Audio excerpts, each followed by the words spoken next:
એના સત્સંગમાં એક માણસ ઊભો થઈને બોલ્યો કે ભગવાન, આ તમે જે બોલો છો એ જુવાન વર્ગ આ તમારો સંદેશો ઉપાડી લે તો આ દેશમાંથી અજ્ઞાન વ્યુ જાય. ભગવાન બુદ્ધ જ્યારે જન્મા જુવાન થઈને જોયું તો પંડિતોએ આ દેશમાં એવા ધર્મ હલાવ્યા હતા, યજ્ઞની અંદર ઘેટા બોકડા ને વાસણા કાપી ખાતા હતા. એના શાસ્ત્રો કહે છે, હું નથી કહેતો. એના વેદો ને એના શાસ્ત્રો બોલે છે, એની મનુ સમૃદ્ધિ બોલે છે. ગા વરોધે તો ગૌમેઘ યજ્ઞ, એમાં રીતસર લખ્યું છે ગાનું બુકા ઓલા બ્રાહ્મણ લઈ જાય, એનું હૈયું ઓલા બ્રાહ્મણ લઈ જાય, કરોય ઓલા બ્રાહ્મણ લઈ જાય, ભંડાર ઓલા બ્રાહ્મણ લઈ જાય.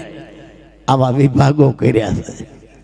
ભગવાન બુદ્ધે વિરોધ કર્યો, પછી ભગવાન બુદ્ધનું અનુકરણ કરીને મૂક્યું. નકર આ મૂકે એવા નહોતા, આ કોઈ દી સકુરિયા સુધરે એવા નહોતા.